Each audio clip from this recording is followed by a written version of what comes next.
এর আগে চারটা লাইন বলেছে এই আমার মন যদি বুঝিত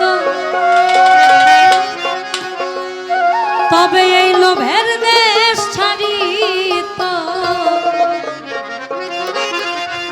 আমার মন যদি বুঝিত লোভের দেশ ছাড়িত লইয়া যেত আমায় ওই বিরোজা পারে আমি কারে দিব দোষ ওরে নাহি পরের দোষ আপন মনের দোষে আমি ভবে পইলাম রে ফারে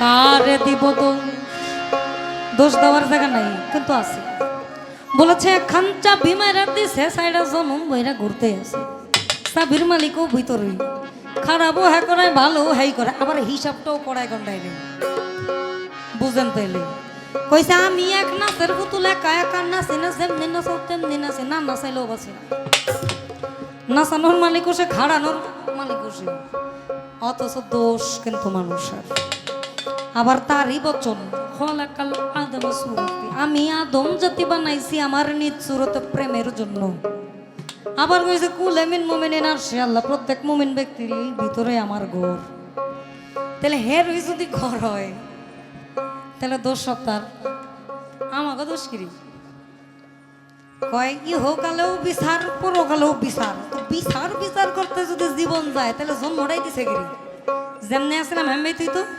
বিচারও হইতো না জন্ম হইতো না দুনিয়াও দেখতাম না না ষড়রিপুর কবলে পড়তাম আর না আকাম কুকাম করতাম মনামা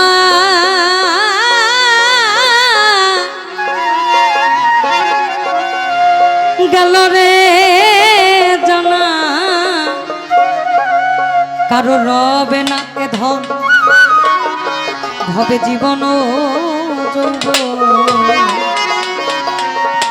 তবে কেন মন তোমার এত বাসনা কারো রবে না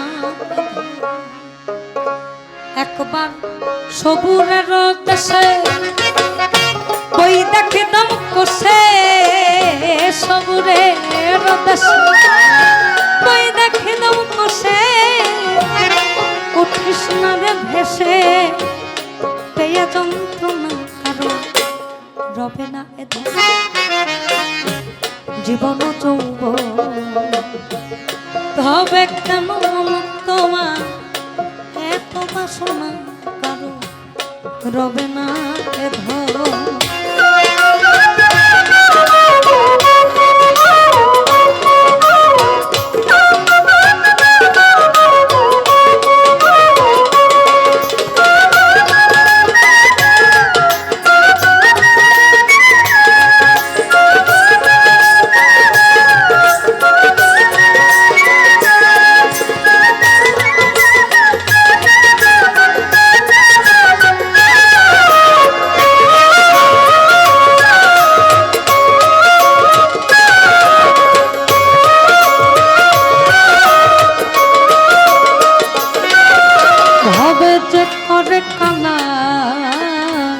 চরণের আশা জানো না রে তার কি দুর্দশা যে করে কালার চরণের আশা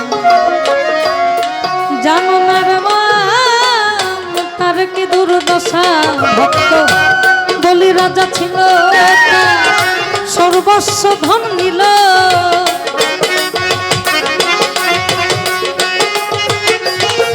ভক্ত বলি রাজা ছিল সর্বস্ব ধন নিল বামন রূপে প্রভু করে ছলনা কারো রবে না এ ধন জীবন যৌব তবে কেন মন করো এত বাসনা কারো রবে না এ ধন।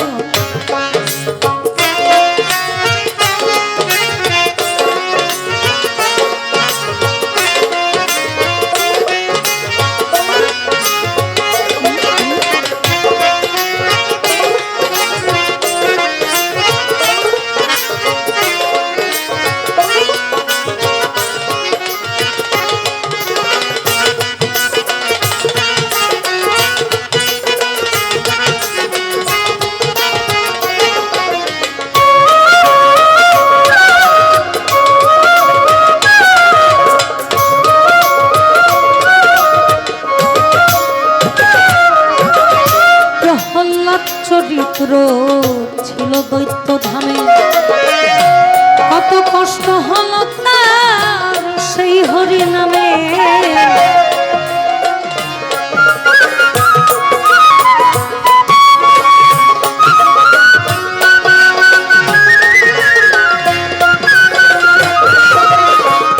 প্রহ্লাদ চরিত্র ছিল দৈত্য ধামে, কত কষ্ট হলো তার সেই হরি নামে। আগুনে পোড়ালো আবার জলেতে ডুবালো,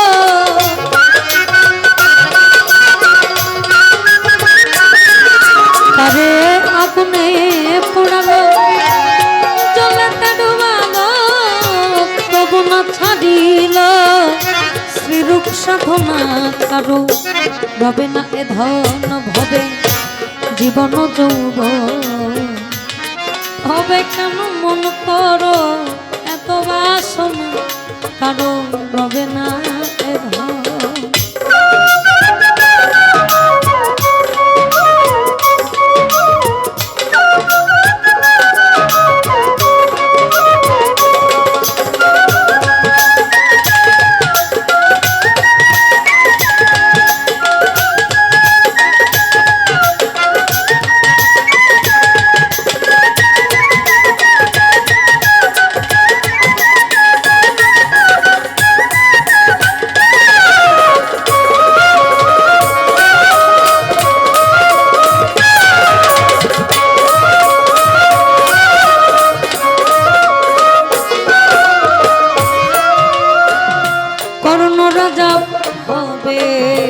বড় দাতা ছিল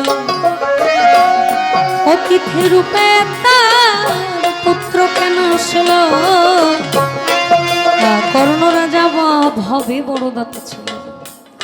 একদিন ভগবান নারায়ণ আসে তার দরজায় অতিথি বেশি, এসে বলে আমি মাংস খেতে চাই, যেটাকে বলে গোস্ত। সদ্য নবজাতক বা একটা শিশু। তখন কর্ণরাজা পুরো রাজ্য খোঁজে ওনার ভক্ষণযোগ্য একটা শিশুর মাংস জোগাড় করে দেওয়ার জন্য, কিন্তু উনি কোথাও খুঁজে পায় না।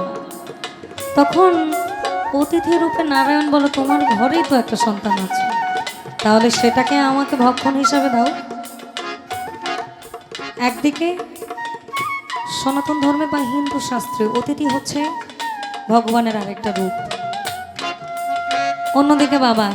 কিন্তু আগে অতিথির মন রক্ষা, পরবর্তীতে সকল কিছু।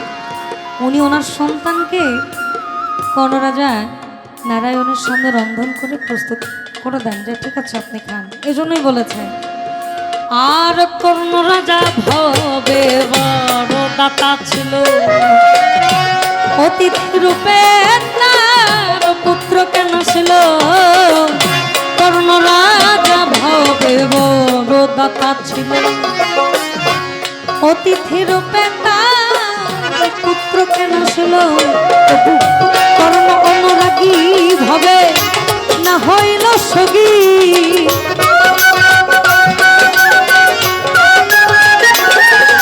তবু কর্ণ অনুরাগী না হইল সগী। অতিথির করে সান্ত্বনা কারো রবে না এ ধন জীবন যৌবন। তবে কেন মন তোমার এত বাসনা কারো রবে না এ ধন।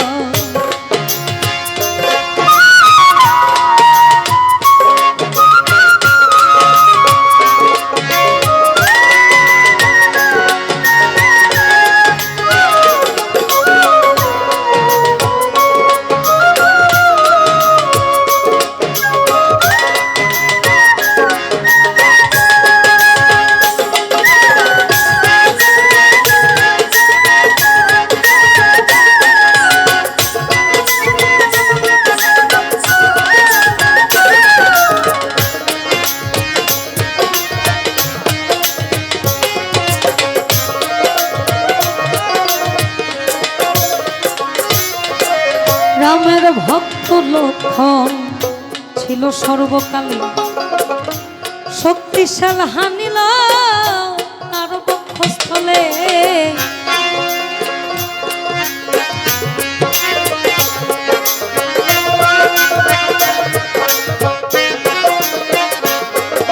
ওই রামের ভক্ত লক্ষণ ছিল সর্বকালে, শক্তিশাল হানিল তার বক্ষস্থলে। তবু রামচন্দ্রের প্রতি লক্ষ্য না ছাড়িল ভক্তি,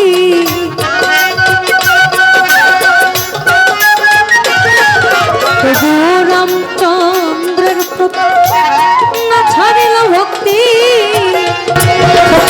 লালন বল করো, ফকির লালন বল করো, রবে না এ জীবন যৌব, তবে কোনো তোরা এত বাসনা কারো রবে না এ ধন। একবার সবুরের বসে ওই দেখি দম বসে,